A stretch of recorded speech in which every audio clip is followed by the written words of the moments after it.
Muchas veces los padres suelen acudir al doctor solo cuando el niño está enfermo. Pero ¿qué tal si te cuento que existen los controles de niños sanos? Que en estos controles de niños sanos podemos prevenir y detectar enfermedades tempranamente. Los controles de niños sanos no solo se enfocan en vacunar o medir el crecimiento de los niños, ¿sí? Sino que también son una herramienta crucial para identificar condiciones graves que pueden estar involucrados en el crecimiento y en el desarrollo de estos niños, así como detectar enfermedades tempranamente y pueden salvar vidas.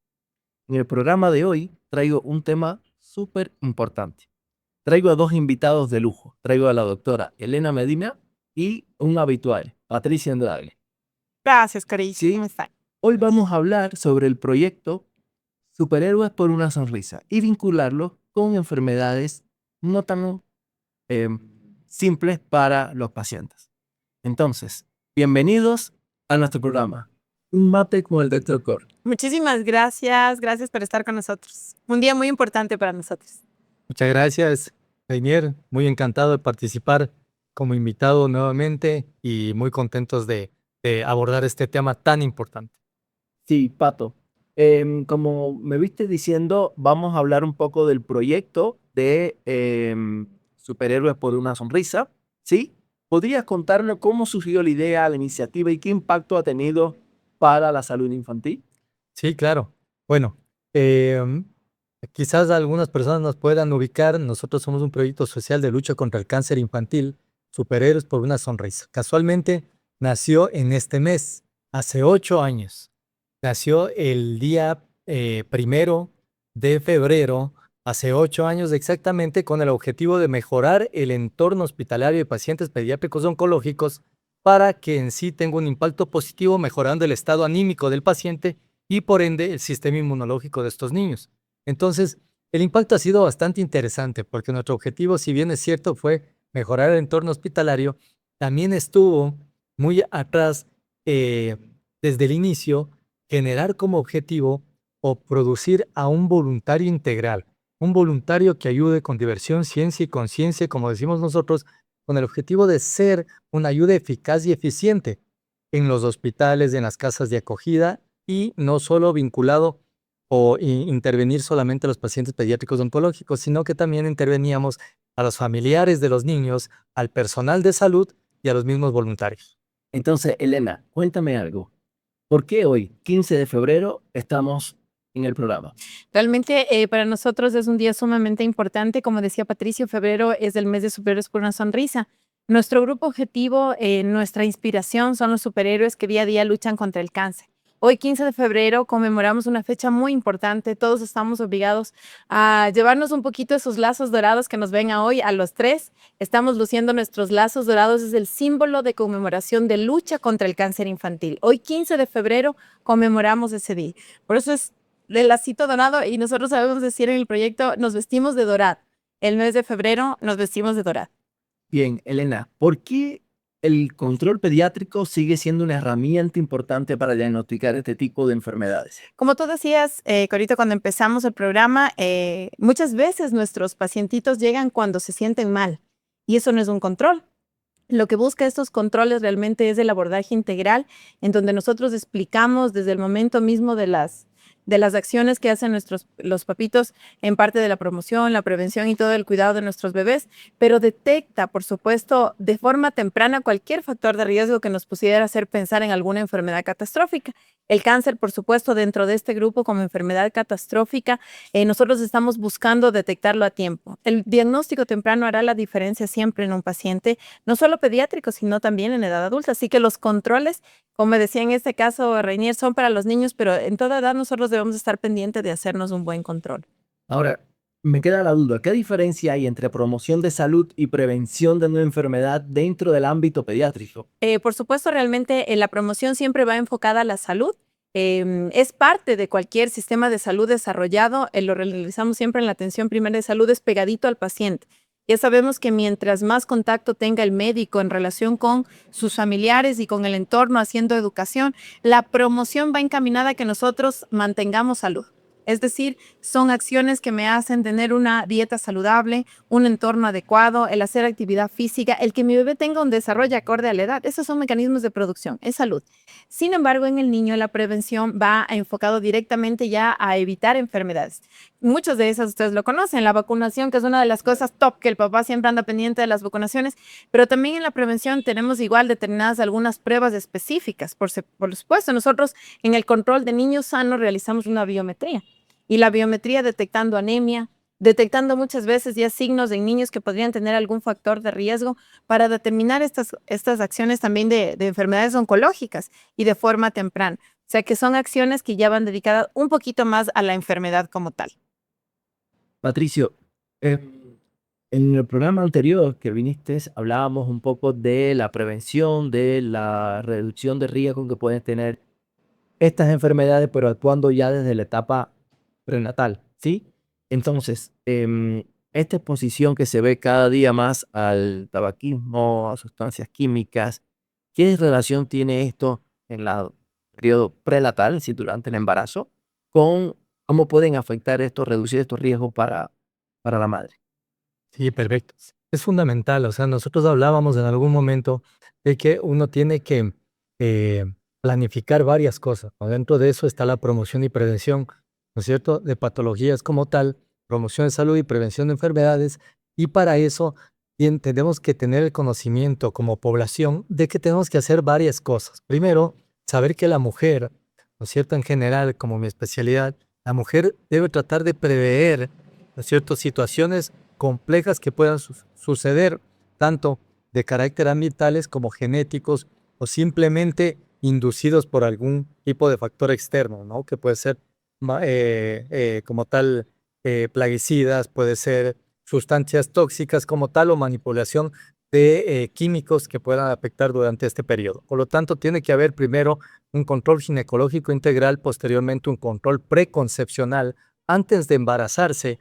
La paciente la pareja deben acudir a la consulta con ginecología con el objetivo principal de nosotros orientarles de qué sustancias son las peligrosas antes de embarazarme, no solo embarazarnos. ¿Sí? ¿Qué podemos hacer para evitar la exposición a uno u otro mecanismo? ¿Y cómo ser los mecanismos en los cuales me puede afectar? ¿No es cierto? Tanto inhalado como vía tópica, como por contacto o simplemente por manipulación, ¿no? Se puede adquirir estas sustancias propias y que pueden afectar a la larga la salud. Y dentro ya, una vez con ese conocimiento, planificar ahí el tiempo concepcional. O sea, cuándo yo me voy a embarazar, en qué tiempo, en qué momento y cuántas veces quizás. A partir de eso, ya tenemos una idea súper importante porque básicamente la exposición de estas sustancias o estos materiales pueden definitivamente tener una relación de impacto muy importante o ser teratógenos para el bebé y también para la gestación, ¿no? Está muy relacionado con patologías en la paciente embarazada como hipotiroidismo, como preeclampsia, eclampsia, síndrome de HELP, incluso en el pétito también como restricción de crecimiento intrauterino y también riesgo de parto prematuro. Cuando tú nos dices tantos factores de riesgo, cuántas cosas se pueden prevenir, siempre me viene a la mente el tema de comer lo más saludable posible, ya que sabemos que los ultraprocesados vienen con una cantidad de químicos por encima de lo normal. Y siempre hablamos de la comida orgánica, de la comida en casa, que es la más saludable, y todo eso va sumando pequeños granitos de arena para poder prevenir en un futuro algún tipo de complicación de estas enfermedades.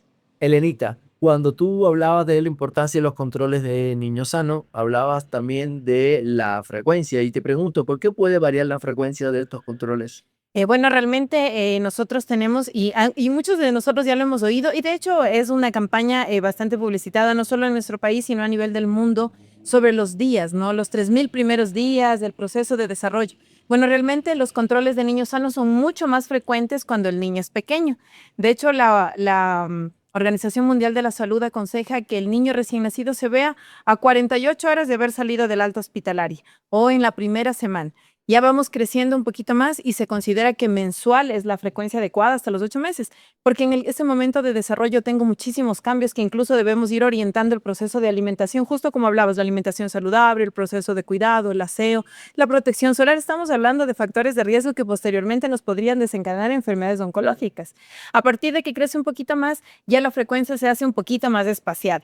Ya los controles no son tan frecuentes como fueron al mes, pero siempre un niño que está en crecimiento hasta los 5 años deberá ver por lo menos a su pediatra cada 4 meses. Importante recalcar que el especialista en el proceso de cuidado siempre en el niño es el pediatra. Por supuesto, sin desmeritar a nuestros compañeros de otras especialidades, pero realmente es aquí donde nosotros vamos guiando el proceso de desarrollo y acompañándolo para que no haya un riesgo o se nos pueda pasar un riesgo para ahí. Siempre, claro, nosotros vamos profundizando, estudiando, avanzando. Siempre es necesario, es muy dinámica la medicina. Mira, una de las cosas que dijiste que a mí siempre me llama la atención es, por ejemplo, la exposición al sol. Vemos muchos niños que juegan desde edades muy tempranas en el sol de Quito, Ecuador, a las 12 del día. No es saludable, no es un sol recomendable para nadie, y menos para estos niños que tienen capas de piel mucho más delgadas y que protegen menos que la piel de los adultos. Recuerdo que tuvimos un programa que se llamaba Fotoprotección en Niños con la dermatóloga Lorena Vaca, un saludo para Lorena, y muchas de las preguntas que se hacían en ese entorno era por qué los niños hoy por hoy recibían el mismo sol que recibían sus padres o sus abuelitos, pero hoy sí le hacía daño. Es que el mundo ha evolucionado, ha cambiado y realmente no es el mismo sol que recibíamos antes. El sol de hoy es un sol mucho más agresivo y para eso hay protección para el Desde sol. pequeño. Pero lo más importante es no exponerlo innecesariamente.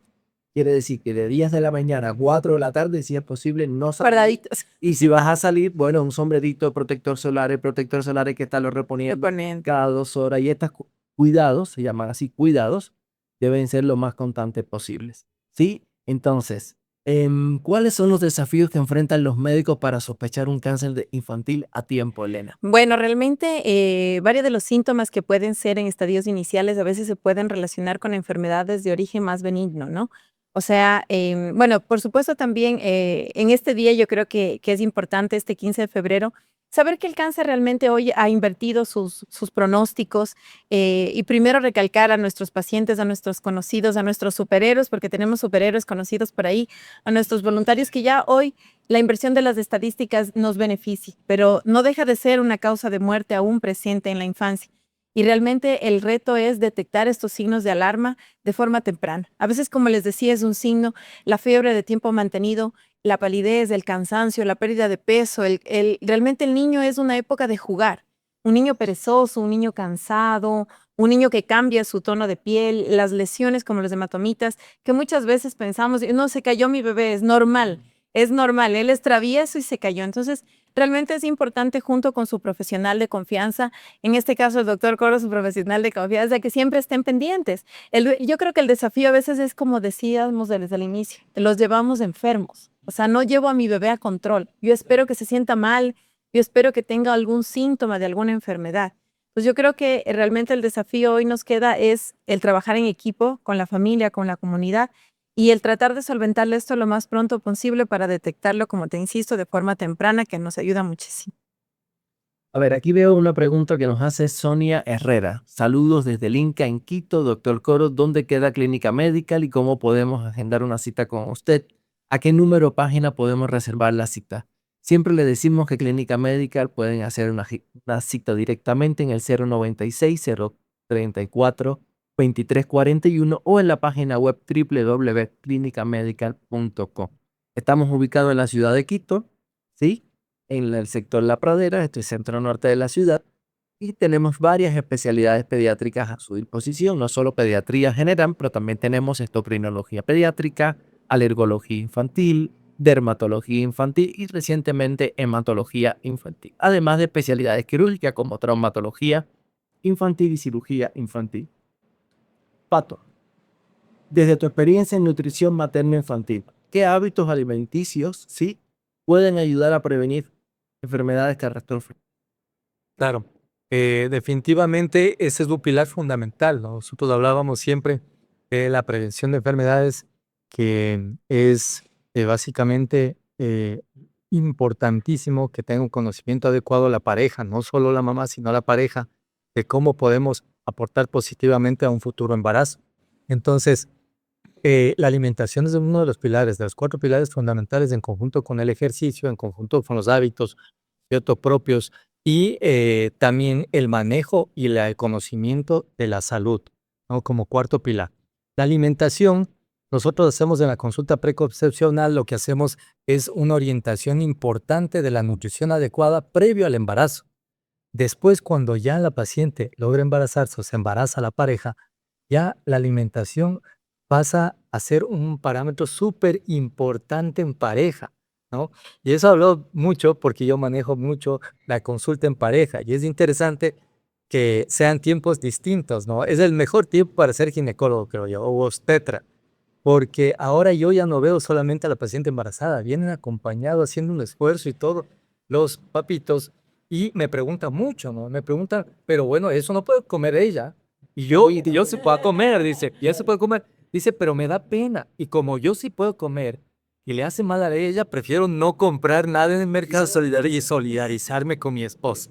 Entonces eso es impactante porque tú te das cuenta que sí hay una responsabilidad y un compromiso, ¿cierto?, como pareja. Y entonces les enseñamos a los dos qué es lo más eficaz, lo más eficiente durante el embarazo para una adecuada nutrición en pareja como tal. Pero también quitar mitos, estigmas de que la embarazada debe comer por 2, por 3, o quizás que debe tener alimentación incluso en la madrugada, ¿no? La madrugada, levantarse y comer como un plato de comida real y todo, todo eso es muy impactante. O en ocasiones hidratarse con los juguitos, hidratarse, dar agüitas aromáticas, que no es una nutrición muy favorable. Sí es importante lo que dice Reinier y Elena también, porque para eso estamos nosotros, ¿sabes? Nosotros somos profesionales que les vamos a orientar. Siempre va a haber la ayuda del amigo, del primo, del cuñado, de la vecina y la amiguis que le dice que qué debería comer en el embarazo, qué debería tomar. A mí me fue bien. Dice, sabes que yo subí, pero subí tanto de peso. Entonces no es tan así, ¿no? Cada embarazada es un mundo distinto, cada pareja son diferentes y de acuerdo a las características, cómo inicia y cómo transcurre el embarazo, tenemos que ir modificando la nutrición. Tú vas diciendo cosas y ahí me voy recordando de ejemplos vividos, ¿no? Creo que cada uno tiene su propia experiencia, pero los ejemplos se parecen mucho, ¿sí? Si tienes alguna pregunta, algún comentario, déjalo aquí en este podcast, porque va a ser respondido directamente por nuestros invitados, ¿sí? Entonces, Helenita, si un niño tiene fiebre, palidez inexplicable, ¿qué pasos deben seguir los padres a- para llegar a un especialista? Bueno, por supuesto, la atención dentro de factores de riesgo, igual como les decimos en la consultita, cada bebé, por supuesto, es un mundo diferente, ¿no? La fiebre es un signo de alerta, no de gravedad, eso es importante también, porque muchas veces es lo opuesto, hay papitos que van, pero ya... 4 horas de fiebre. Pero el papito que va a las 2 horas. Entonces, realmente es un equilibrio, los medicamentos son de uso ambulatorio, paracetamol, ibuprofeno, pero el tiempo es determinante. Realmente la fiebre en un proceso viral, en un proceso transitorio, no debe demorar más de 72 horas. Con un estado general del bebé muy estable, los niños, gracias a nuestra profesión realmente en pediatría, el niño es muy noble. El niño se siente mal, tú le das un medicamento, lo hidratas bien y el bebé está jugando. Entonces dice, doctora, cuando está con fiebre está malito.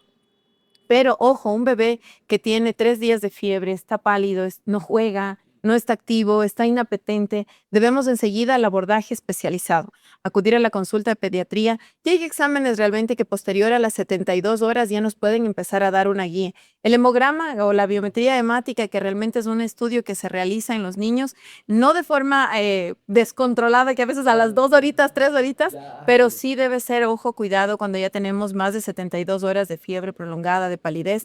Una biometría y un hemograma nos ayuda muchísimo. Incluso en el laboratorio muchas veces en sospecha o en signos, adenopatías, aumento de volumen a nivel de hígado, ¿sí? El estado general del paciente, un color también, en una palidez extraña que ya los pediatras estamos acostumbrados a determinar en la diferencia con los niños que están enfermitos, con una lámina periférica que es un frotis de sangre periférica. Muchas veces ya nos da algunas guías. Entonces, sí, el abordaje es inmediato y, por supuesto, ante cualquier signo de alarma, buscar el equipo especializado. porque están justo aquí que tú comentabas, la hematóloga pediatra, los oncólogos pediatras, muchas veces incluso las tomas de muestra cuando hablamos de los aumentos de volumen, que son las adenopatías también, para llegar a un diagnóstico definitivo. Mira, yo me voy a quedar con con un resumen de lo que vas diciendo. Por ejemplo, signos de alarma que yo siempre le digo a los papás en la consulta, hay 3. Uno es fiebre mayor de 38 por más de 3 días. Porque para mí como pediatra, más o menos significa casi lo mismo tener 39,140 que tener 38,1. Es fiebre. Sobre todo en estas horas tempranas o días iniciales de enfermedad. El otro que hablabas, decaimiento. Si tiene decaimiento con fiebre, no es tan malo, pero un decaimiento sin fiebre, el niño no tiene fiebre, pero está en cama, no quiere jugar, está demasiado tranquilo, Sí, hay que poner un ojo extra. así Algo es. pasa, hay que poner un ojo extra en este niñito. Y el otro que yo le digo, porque es muy común, es la dificultad respiratoria. Si el niño tiene dificultad respiratoria, pero tiene moquito, limpias la naricita, debe Ya. respirar bien. Claro. Limpia la naricita, pero sigue respirando mal, acude a un profesional de la salud. Si han visto otros programas, siempre yo les digo que profesional de la salud, el más capacitado posible. Para ver los niños, solo Los pediatras. pediatras. No recomendaría que un niñito con este tipo de signos, que uno está en la duda de que puede ser algo más o qué, sea evaluado quizás en una emergencia, no porque la calidad del médico en la emergencia no lo permita, sino que en la emergencia a veces no tienes todas las herramientas para llegar a un diagnóstico. En la emergencia son para emergencias, ¿sí? Pero acudir a los controles de niño sano, acudir a la consulta con el pediatra, esas cosas te van a ir dando como familia la confianza y la tranquilidad para tú decir, me quedo donde estoy, esto es algo más, debo preocuparme de más. Sí, ahora, te escuché también hablar por ahí, creo que lo hablamos antes del programa, ¿cómo influyen las enfermedades como el síndrome de Down Así. en el riesgo de desarrollar cáncer infantil? Mira, sí, realmente hay asociación, como bueno, les decíamos, hay algunos factores de riesgo que tú conversaste un poquito más con Patricio, porque siempre el abordaje prenatal, tan importante la planificación, a veces que el hábito de fumar lo tenemos más pendiente, el estar en contacto con benceno, los plaguicidas, a veces las radiaciones, pero realmente hay algunas enfermedades que ya genéticamente vienen con este factor de riesgo. Por ahí el Klinefelter también es un síndrome que está asociado. En el síndrome de Down es mucho más frecuente. Recuerden que el síndrome de Down es una trisomía, o sea, ahí tenemos un cromosoma extra por ahí en el par 21 y este cromosoma extra hace que el ADN no se empaquete. ¿Qué es el empaquetamiento? Un proceso de síntesis de proteínas y recuerden que para funcionar todo nuestro cuerpo necesitamos que todo esté perfectamente unido, vamos a decirlo aquí. Entonces, en estos bebés hay un cierto descontrol en este empaquetamiento. No quiere decir que todo paciente con síndrome de Down vaya a tener una leucemia, pero nosotros como profesionales, cuando seguimos a estos niños, es importante, como todo niño, hacerle un control con los exámenes anual y cuando hay factor de riesgo, apresurar el proceso de diagnóstico. Porque estos pacientitos tienen relación con algunos tipos de leucemias, como la leucemia linfoblástica o la leucemia mieloide, que se ve más vinculado por este proceso del empaquetamiento del ADN. Vivo por acá. Cuando hablabas de las decisiones durante el embarazo, decisiones que pueden influir sobre la salud del niño, ¿a qué te referías específicamente? Bueno, definitivamente es súper importante y ahorita hablando del síndrome de Down, se me vienen muchas cosas a la cabeza, ¿no? Y una de las cosas es que la evolución, no sé si decir evolución o involución de nuestro planeta ha marcado mucho. La gente ya no se embaraza tan temprano. Entonces cada vez pasa más tiempo para embarazarse. Si, quizás tienen uno, muchísimo, 2 hijos o no quieren tener ningún hijo y cada vez esperan más para embarazarse. Y es un factor de riesgo tan importante, ¿no? Y dar a conocer a la familia como tal de que a veces el transcurrir el tiempo muy fuerte y muy pasivamente hace que lleguemos a embarazarnos con edades más tardías, ¿no? 35, 40 años, con una paciente de 50 y pico años de edad, ¿no? Embarazada y justamente casualmente la vi hoy. Y uno se pone a pensar y dice, sí, es verdad que hay factores que pueden ser prevenibles, ¿no? Pero hay condiciones económicas, sociales, psicológicas que a veces no permiten que el embarazo sea tan temprano. Pero definitivamente es un factor de riesgo, que debe conocer la paciente todo lo que involucra, ¿no? El tener un niño a mayor edad.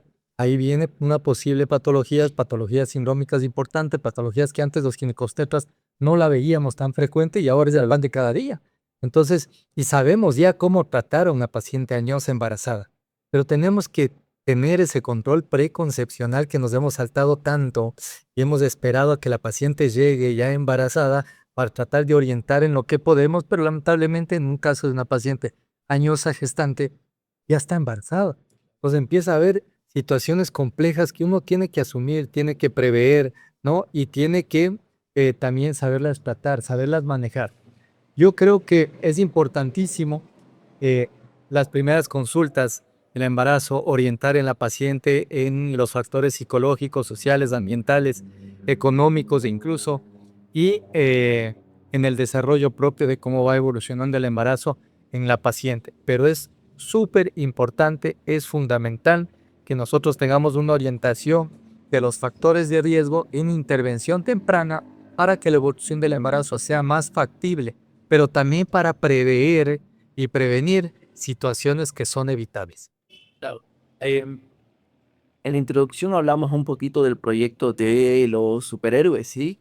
Entonces quiero que me digas de qué manera el proyecto Superhéroes con una sonrisa facilita el acceso de los controles pediátricos a este tipo de comunidades vulnerables. O sea, la verdad, Superhéroes por una sonrisa ha impactado de una forma tan bonita, tan chévere, porque ahora yo les explico, ¿no? Que todo mundo puede hacer salud, ¿no? El hecho de que una persona venga y te oriente y te diga, mira, tú tienes que ir a vacunarte, tienes que, no, olvídate que la vacuna del virus del papiloma humano puede ser muy importante para salvarte la vida. Y yo he sabido que te puede salvar de cáncer. Entonces la gente va haciendo salud, indiferentemente, y a lo mejor fue la Bessie de la tienda la que te dio esa recomendación. Entonces, mira, por lo menos tiene algo de conocimiento y te orienta. Todos podemos hacer salud siempre y cuando lo hagamos con responsabilidad y con conocimiento. Yo les digo a los pacientes, no siempre nos podemos dejar guiar por cualquier persona, ni incluso lo que diga el internet. Yo les he de decir en ocasiones, no por desmerecer la tecnología, soy amante de la tecnología, pero hay muchas cosas que primero nos alentan de forma inadecuada, segunda nos orientan de forma, bueno, no tan precisa y no nos prevén de forma completa y adecuada el cuidado de su salud. Entonces, prioridad siempre, si tengo la duda, acudir al profesional de la salud, y eso es lo que hace Superhéroes con una sonrisa. Capacita como tal a diferentes personas de diferentes ámbitos para que puedan intervenir de forma adecuada en casas eh, eh, De en casas atención. de acogida a niños con cáncer, a familiares que vienen de provincia, que definitivamente no tienen la posibilidad de quedarse en un hotel quizás y necesitan mayores cuidados para pacientes pediátricos oncológicos, se quedan en estas casas de acogida de niños con cáncer. Y la intervención que nosotros hacemos es dando charlas a veces al mismo personal de salud, a los familiares, cuidados del cuidador, ¿no? Del niño con cáncer, al niño decirle cómo tiene que cuidarse, incluso cómo puede cuidar a sus papás. Es impactante que el paciente pase a ser el cuidador de la familia. Eso es algo súper positivo, que se da cuenta que ayuda a mejorar el estado anímico. Pero la intervención ha sido bastante bonita, interesante, con mucho conocimiento y, como decimos nosotros, con diversión, ciencia y conciencia. Complementando un poquito, Corito, en esta parte también, por ejemplo, en nuestras ramas, esta semana es una semana importante y como este cierre hermoso del 15 de febrero, también es dando capacitaciones en grupos, que tú nos decías justo de estas comunidades. Entonces se dan charlas de diferentes temas también, tenemos espacios también para comunicar sobre la importancia del diagnóstico temprano, los factores de riesgo, el control. O sea, es no cansarse de brindar este conocimiento realmente. En el proyecto tenemos profesionales de cuidados paliativos, grupos de psicología, entonces y realmente el abordaje de pacientes con enfermedades catastróficas es multidisciplinario. No es de una sola línea, es un trabajo en equipo que siempre debe estar imbricando el conocimiento y facilitando, porque como decía Patri, no se puede dar un conocimiento muy científico porque a veces puede ser confuso, pero sí se puede dar un abordaje un poco con un lenguaje más común, pero accesible para que todos puedan entender.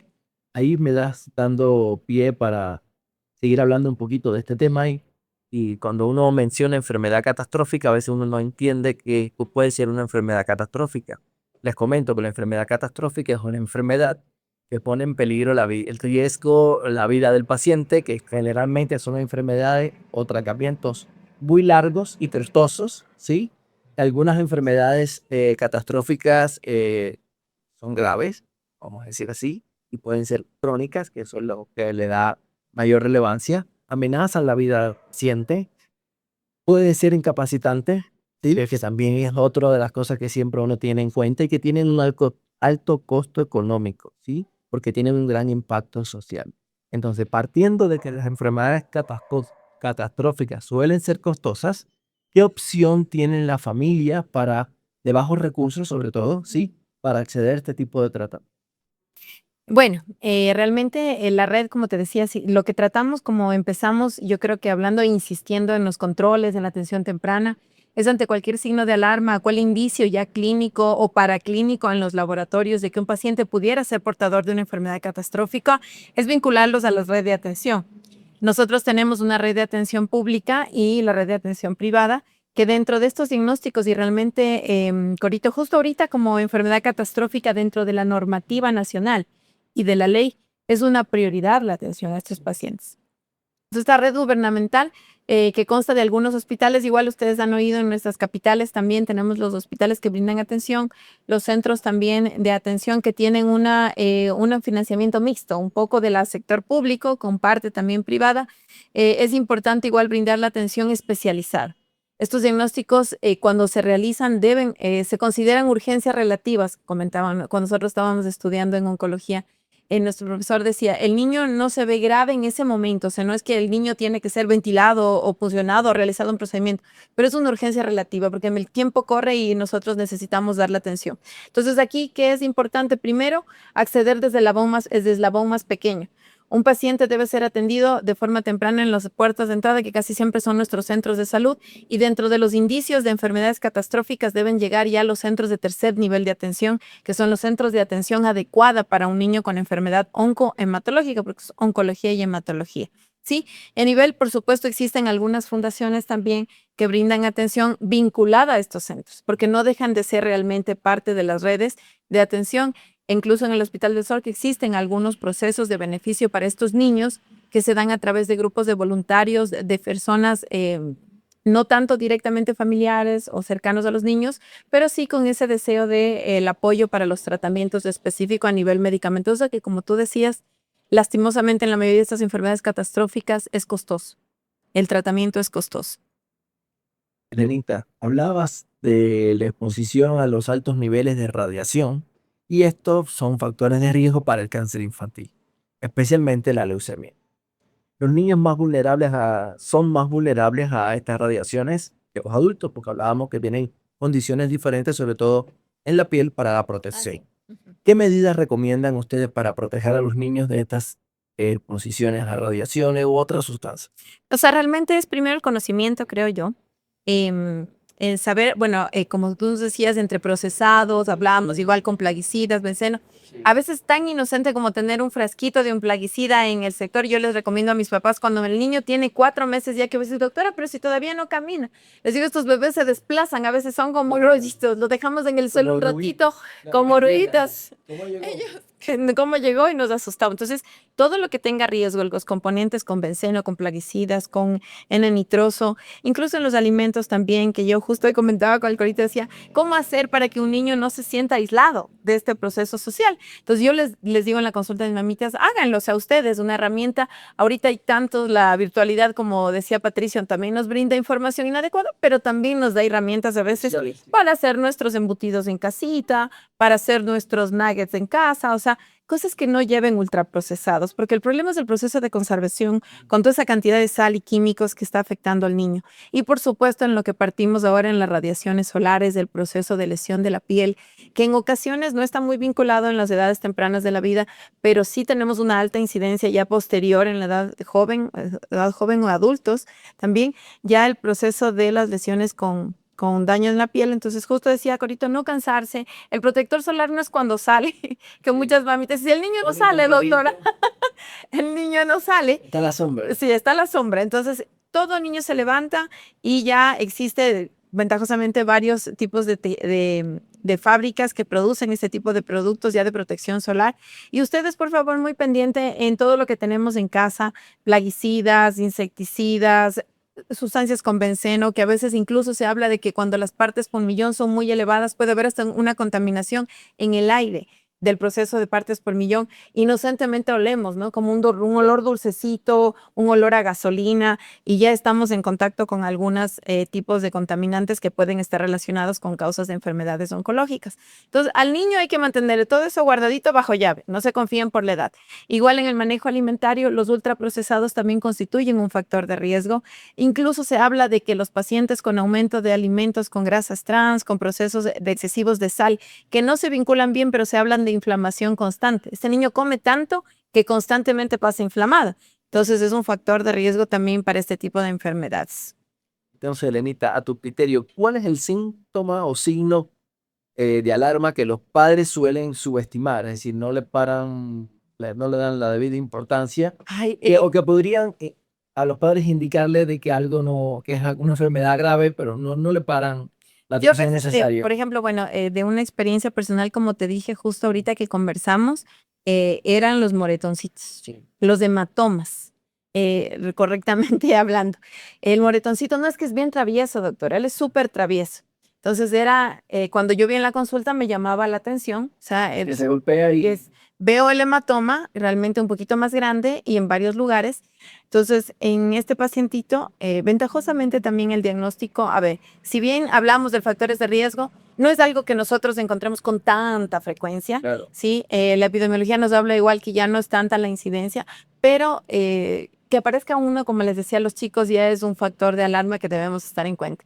En este paciente fue los hematomas, y era porque realmente sí, era un niño que era muy, muy activo, y empezó a cansarse un poquito más, ya no salía mucho, entonces está un poquito perezoso, a veces la fatiga. Entonces a veces estos nenes que tienen un hábito de ser muy activos y de pronto empiezan a caer ya en la fatiga, en el cansancio. Yo me quedo pensando, y si es verdad, fatiga, cansancio, un niñito no tiene por qué estar cansado, un adolescente no tiene que estar cansado. Realmente creo que por ahí puede haber otro signo, otro que también yo lo vi en alguna ocasión. Tampoco todo lo que uno va a decir va a levantar una alerta, va a hacer... No, No es, no es realmente todo es, hay otras no es cosas. echar miedo, no es echar miedo, Sí. pero hay cosas que hay que ponerle ojo. Por ejemplo, yo recuerdo un niñito que tenía, creo que tenía 8 años, practicaba BMX, Ya. Sí, sí. sí, pero ciclismo de montaña. De montaña. Exacto, y había tenido ya como 7 o 8 fracturas. ¿Verdad que se caía, se daba? Pero no era para tener tantas Claro. fracturas. Y este niñito terminó teniendo una enfermedad catastrófica. Y fíjate, era un niñito que se cuidaban en la dieta, que era deportista, sí, pero tenía algo, había algo que te estaba diciendo que algo no estaba bien y pasó desapercibido a los Bueno, primeros también pediatras. justo, o sea, como dice Cora, no es echar miedo, pero realmente es entender que no se comporta el cáncer en el niño igual que se comporta el cáncer en el adulto, ¿sí?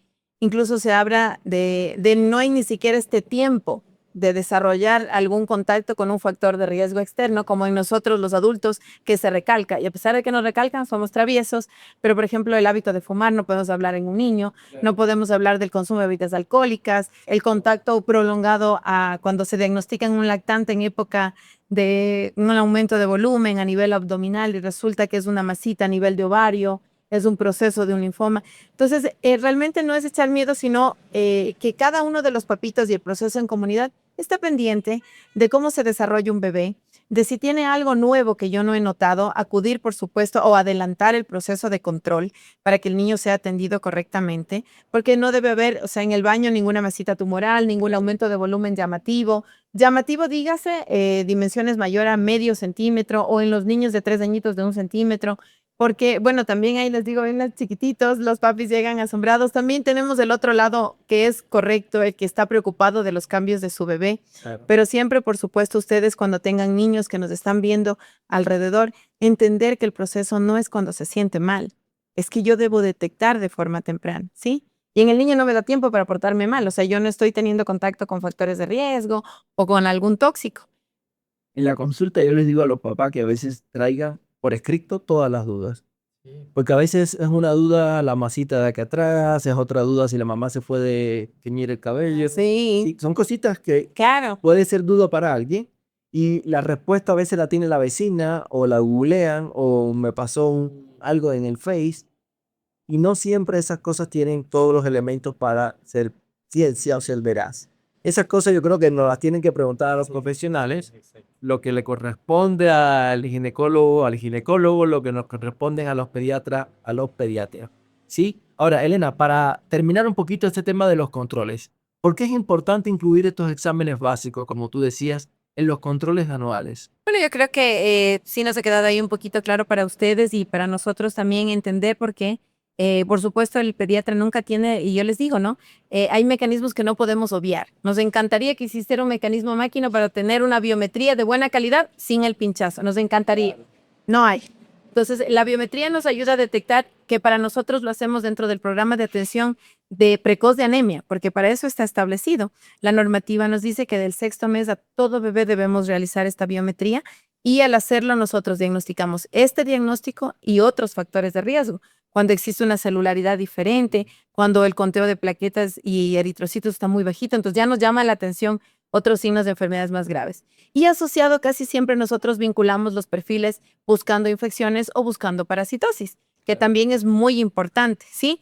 El proceso parasitario dentro de nuestros niños, a veces las conductas alimentarias en esa edad, el consumo de agua no es el adecuado, los vemos a veces pegados del lavabito ahí, de la llave de agua. Entonces, esas cositas también es importante el ir detectando, ¿no?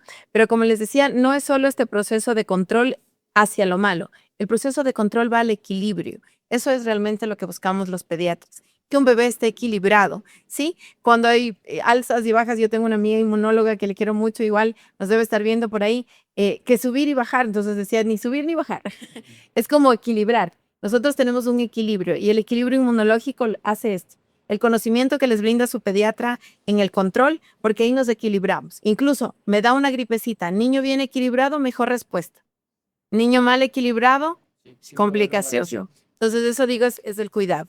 Y los exámenes que les hacemos, papitos, porque también a veces existe la negativa, existe la tristeza, me lo van a pinchar, me van a hacer esto. Tiene todos, por supuesto, el derecho de afligirse, pero existe, por supuesto, siempre la prevalencia entre el riesgo-beneficio. Vamos a buscar siempre el beneficio del bebé cuando tengamos que hacer estos exámenes. Y ese de que lo van a pinchar, a veces uno también como pediatra se las aguanta. Mira, tienes la última biometría bien, no tiene factores de riesgo importantes, aguantamos. Pero si es un niñito que tiene ciertas cositas, uno dice, mamá, mire, toca, corresponde Sí. y le hacemos. A veces por dentro uno, no, te vas a salvar.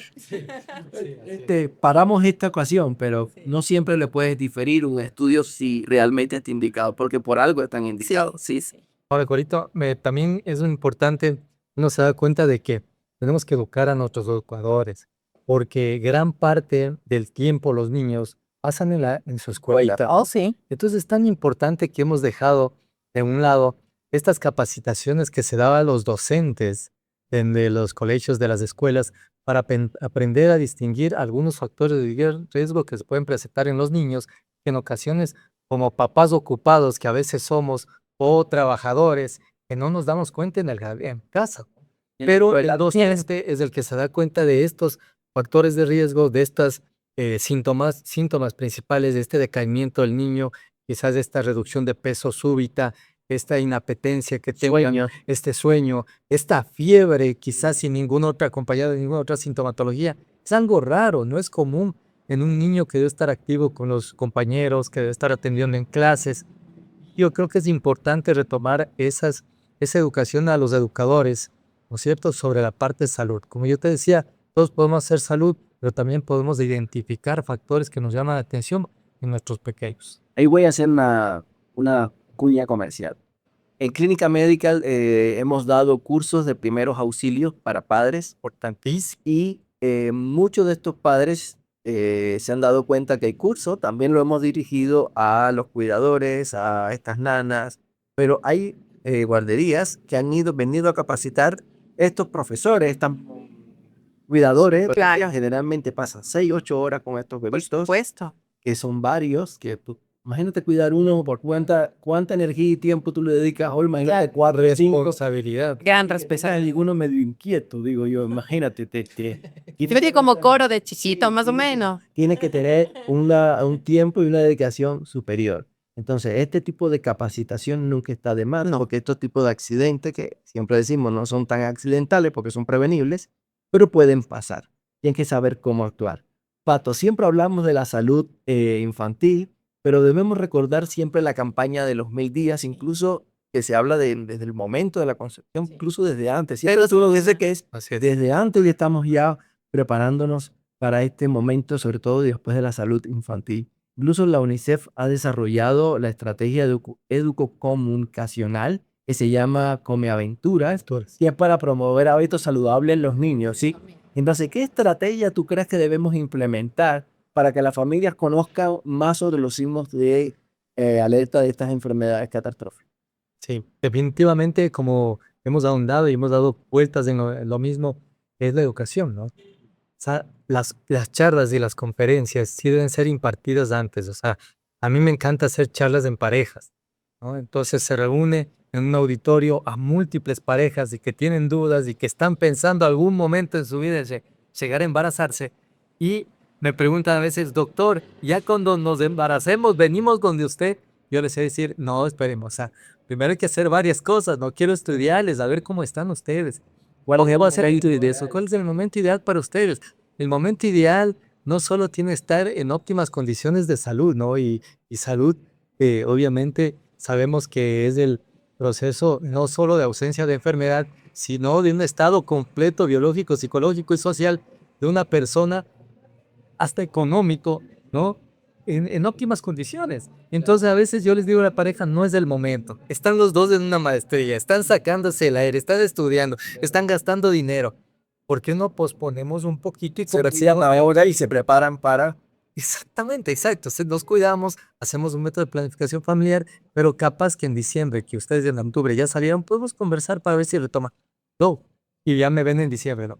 No, qué bueno, porque casi nos morimos. O sea, definitivamente casi nos mata la maestría, estuvimos súper cansados, gastamos un montón de plata, la gente vino. No, yo no me imagino si nos hubiéramos embarazado usted. Claro. Entonces, la estrategia de los 1000 días va, definitivamente hablamos siempre con Coro y con mucha gente he hablado yo, de que siempre se debe hablar de 1090 días, ¿no? 3 meses antes de estos 1000 días tan importantes que hay antes de que se embarace la paciente y del primer año completo de vida del recién nacido. Incluso se habla de los 3000 días, yo les he dicho siempre deben ser 3090 días, porque tiene que esos 3 meses ser tan importante de impacto en la pareja que hay un momento que incluso ellos llegan donde ti te agradece y tienen tanta confianza que a veces te dicen, no, y cómo no quisiera que usted sea siendo pediatra conmigo para que seguir. Digo, no, mire, aquí viene la otra parte de la moneda. Ustedes no dejan de ser pacientes, no dejas de ser mujer, eres mamá, pero sigues siendo mujer. Tienes que seguir en las consultas ginecológicas mías, pero y ahora pasas a un plano diferente. Eres madre y tienes que orientar a tu niño con el pediatra. Tienes que aprender del pediatra nuevas cosas que te van a enseñar a cuidar a tu nene y a cuidar a tu familia como tal. Claro. Esa es la estrategia de los 1000 días, ¿no? Orientar de forma adecuada a los pacientes, ¿no? Prever un embarazo dificultoso y hacerlo más fácil, más llevadero, más feliz. Eso es importante porque un embarazo debe ser definitivamente feliz para la pareja y para el hogar. Entonces, Elenita, tengo una pregunta para ti. Mira, Dime. ¿cómo pueden los médicos de atención primaria, los pediatras, incluso los oncólogos pediatras, Ujú. ¿sí? Trabajar en equipo para analizar estos diagnósticos? Porque estoy seguro que hay un distanciamiento, no solo en tiempo y espacio, entre el nivel de atención primaria, segundo nivel de atención y el tercer nivel de atención. Bueno, realmente yo creo que una necesidad también es potenciar los espacios de atención, tanto para atención primaria como ya servicios terciarios, que es oncología, eh, mejorando el proceso de atención. A veces la masividad nos juega mal, a veces la masividad nos genera un proceso ¿qué te puedo decir? Subestimar algunos signos que ya hemos conversado aquí, el alargar el proceso de diagnóstico. Pero la estrategia más importante sigue siendo la educación, sigue siendo el conocimiento, sigue siendo la base científica.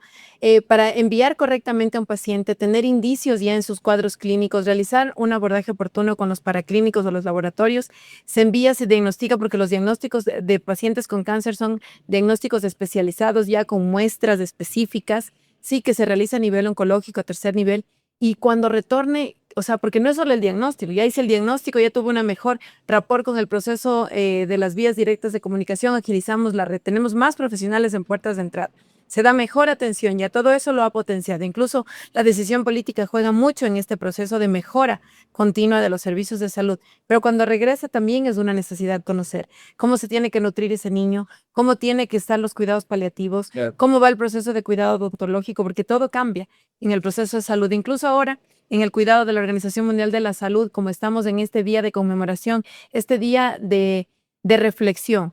Y también ese es un día de conmemorar a estos niños que están todo el día luchando con este proceso de salud, enfermedad, que tienen una fortaleza increíble cuando están en los hospitales, que nos recuerdan que a veces los adultos que somos un poco conflictivos, tenemos que sacudirnos un poquito para mejorar esa resiliencia con estos pacientes tan nobles. Entonces, el proceso ahorita de educación es para atenderlos ya cuando van a casa, porque igual van en un proceso de remisión. En cáncer nunca se habla de cura, se habla de remisión. Entonces, el aprendizaje es para los dos. Agilizo redes, creo más profesionales, capacito a los profesionales en estas detecciones de signos de alarma y cuando retoma, atiendo de mejor manera a estos pacientes. Mientras más cercanos estén a su casa, se habla de que el niño se siente mejor. Cuando necesita atención especializada, el lugar perfecto es el hospital. Pero cuando ya retorna a su espacio, es explicar a los padres cómo tratar a un bebé que está en tratamiento de quimioterapia, cómo cuidarlo de procesos, porque desciende la celularidad por el tratamiento muchísimo. Y si no damos las medidas adecuadas, nos podemos convertir también en factores de riesgo de estos bebés. Entonces, también es el aprendizaje del diagnóstico y también de las medidas posteriores. A mí hay cosas que no se me olvidan de ciertos pacientes, ¿no? Porque todos tenemos miles de historias que contar y a veces demorar, uno hace una referencia, por ejemplo, y se demora la referencia por a veces problemas administrativos. eh, Eso es casi el día a día de todo donde trabajamos. Pero también hay veces que uno hace bien la referencia, la línea administrativa se comporta adecuadamente, pero hay padres que no aceptan el diagnóstico o retrasan el diagnóstico y tienen miedo a seguir el proceso porque La negativa. la negativa, porque es una noticia impactante, es una noticia que saben que no va a ser buena y se demoran por parte no solo del profesional, no solo del sistema, que bastante nos demoramos, bastante está colapsado o mal manejado el sistema, sobre todo para estos casos que siempre van a ser prioritarios. Para los padres, mi consejo es busquen un buen profesional de la salud, confíen en el profesional, en el sistema de salud que tenemos, porque al final es el que le va a dar la solución, ¿sí? Entonces, Patricia, en tu experiencia, ¿qué relación tiene el virus del papiloma humano y el HPV comunicarse? Bueno, la verdad, el virus del papiloma hoy por hoy, posiblemente el virus más letal que tengamos, ¿no?, en nuestro planeta, ha tenido un impacto superante, muy gran, muy, de mucha importancia, pero sobre todo desconocimiento. Es desconocimiento muy marcado de lo que es el virus del papiloma humano en la población. Pero no solo te hablo de la población, eso es lo más preocupante. Te hablo de los profesionales de la salud. Y es impactante, o sea, que haya tantos profesionales de la salud y cuando yo hago una encuesta o hice una encuesta en un auditorio o algún congreso o algo, y les diga que levantemos las manos todos los profesionales que estamos aquí, los que estamos vacunados, Claro. entonces hay poca gente vacunada, somos los profesionales de salud.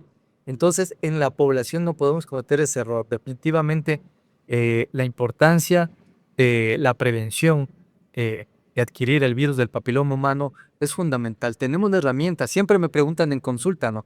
Los pacientes dicen, doctorcito, pero ¿cuándo habrá una persona que sea tan inteligente para que haga o invente una vacuna contra el cáncer? Siempre pienso, digo, mire, aquí está la vacuna del HPV. Dice, pero doctorcito, eso es para niñas. Claro, digo, no, en realidad Solo mujeres. mujeres. O dicen a veces, doctor, pero yo ya estoy en edad grandecita y no me voy a poder poner. Entonces yo les digo, no, esos son mitos.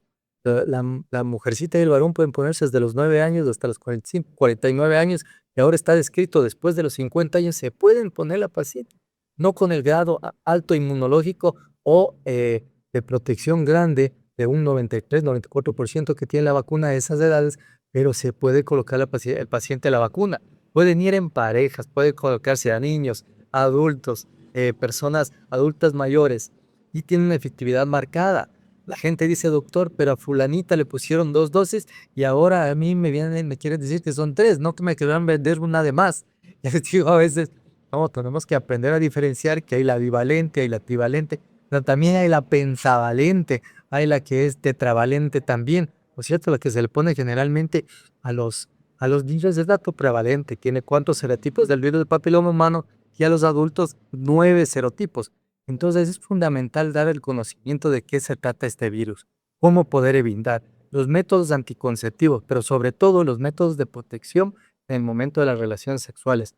¿Cuál es el método más impactante y más positivo y más de importancia que deben conocer? Y ha sido siempre tema de conversación en el alumnado, sobre todo de ginecología o de fertilidad o de posgrado incluso ginecológico y obstétrico, sobre el condón, el preservativo, el cuidado que uno tiene que tener, el saber conocer a su pareja sexual, ¿no? A su pareja que quizás forma parte de ser su familia en algún momento de la vida, y saber que uno si tiene dudas, y lo que tú has recalcado siempre en tus charlas, es importante acudir. Si mi mesa de escritorio se me está cayendo y está mala y yo me puedo clavar y me puedo clavar y le voy dañando peor hasta que le rompa la larga, pudiendo haber venido el carpintero, que es la persona que sabía de eso, de arreglar la mesa en ese momento y evitarme tiempo, dinero, costos y un sufrimiento además. Lo mismo pasa con nosotros, o sea, para eso estamos nosotros, para ayudarles a orientar. A veces hay consultas de orientación, no necesariamente tienes que estar enfermo para acudir a una consulta médica. Eso es lo más impactante, lo que nosotros tratamos de promocionar la salud, pero prevenir las enfermedades, y para eso está el personal de salud, para decir, doctor, yo quisiera saber qué pasa con el virus del papiloma. El virus del papiloma hoy por hoy es el principal causante de cáncer de cuello de útero, vagina, vulva. Es un impacto súper fuerte, pero también de escroto, de cráneo, testículo. Y se habla también de patologías bucofaringeas de importancia, incluyendo el lenguo. Entonces, sí, realmente, ¿qué esperamos para informarnos y para hacer uso de una herramienta que es importante como la vacuna? Bueno, a mí me queda claro. Entendí. Yo entendí. Sí, realmente. Si tiene alguna duda, denle tu comentario.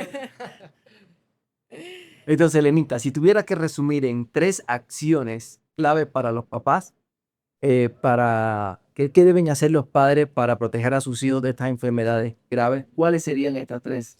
Bueno, realmente lo primero, acuda al control de acuerdo a su edad. El primer año de vida es constante. Realmente el control del bebé no es solo ir al pediatra al pesar y tallar, no, para nada. En el control le damos el primer eslabón, que es controlar. La segunda parte, le generamos un estilo de vida saludable, porque los niños son extremadamente receptivos. Un niño que ya entiende, comprende.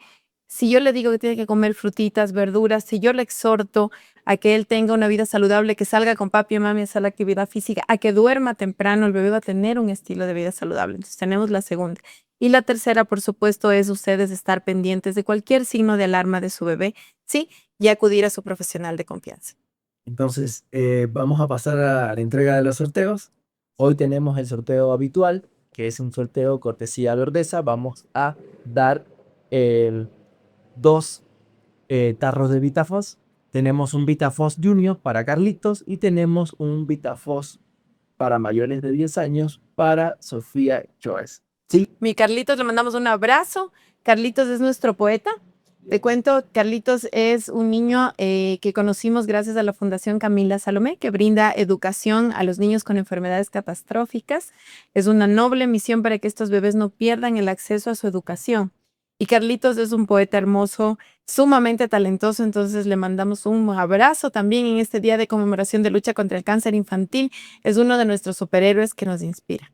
Entonces, para todos los que nos están viendo, si quieren dejar sus preguntas, lo pueden hacer en el canal de YouTube Mate con el Dr. Coro o el de Clínica Medical. También se pueden suscribir a nuestro canal de WhatsApp, Clínica Medical o el Dr. Coro, mi pediatra, sí, así como todas nuestras redes. Antes de despedirnos, quiero que me hables un poquito de Chariar, del libre, ¿sí?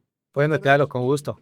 Miren, bueno, Sharian es pues, un personaje, ¿no? Y casualmente es el mes del personaje, porque eh, nosotros el 4 de febrero conmemoramos el Día Internacional de Lucha contra el Cáncer y el 15 de febrero, el día de hoy, conmemoramos el Día Internacional de Lucha contra el Cáncer Infantil.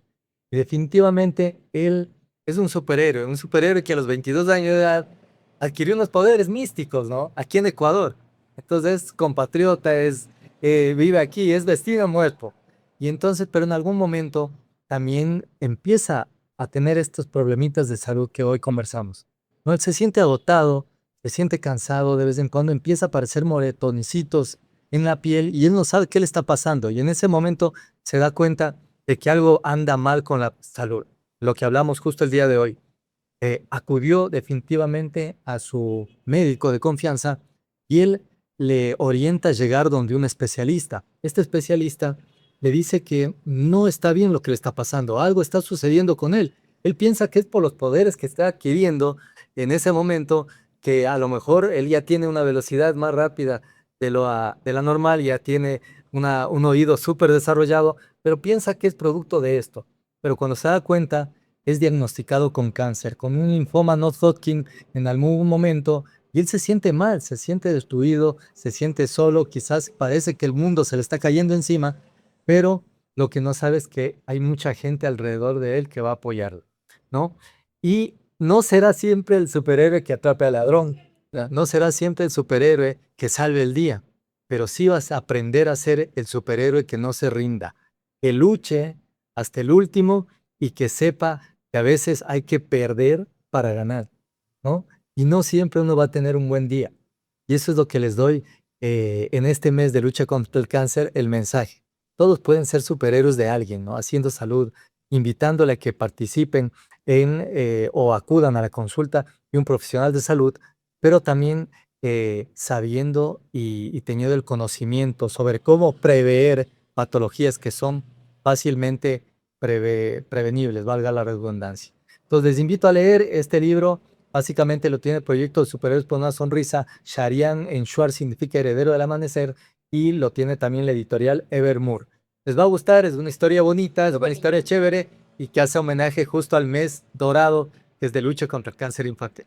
Justo a propósito, Corito, yo te voy a robar unos minutitos. El día de mañana, hoy estamos, como decía, un día importante, un día de dorado, un día de fortaleza. Sepan ustedes que los papitos de los niños con cáncer escogieron este color por el oro, la fortaleza, lo fuerte de este metal, evocando a sus niños. Fue una decisión de los padres el acoger este lazo dorado. El día de mañana, ¿qué les puedo decir? En compañía de febrero, con tanta conmemoración de Superhéroes por una Sonrisa, a nuestros amigos voluntarios que trabajan incansablemente, todos los meses se capacitan, bajo sus iniciativas, crearon el día de mañana la posibilidad de entregar insumos al Hospital Baco Ortiz. Llevamos ya 8 años trabajando directamente con niños con enfermedades catastróficas y el día de mañana no va a ser diferente. Nos vamos con colchones para la sala de oncología. Muy bien. Entonces, es un gusto tenerlos acá. Esperemos que regresen, ¿sí? Pronto. Volveremos. Volveremos. Patricio, a ti te están esperando. Tienes un programa pendiente con nosotros, ¿sí? Trae una. De cuidados prenatales, ¿sí? Ahí vas a tener todo el programa solo para enseñarnos qué cuidados debemos tener en este hermoso periodo dentro de la salud reproductiva de la mujer. Y les esperamos el próximo programa, sí, aquí en Un Mate con el Dr. Coro. Salud. Muchísimas gracias. Gracias. Salud.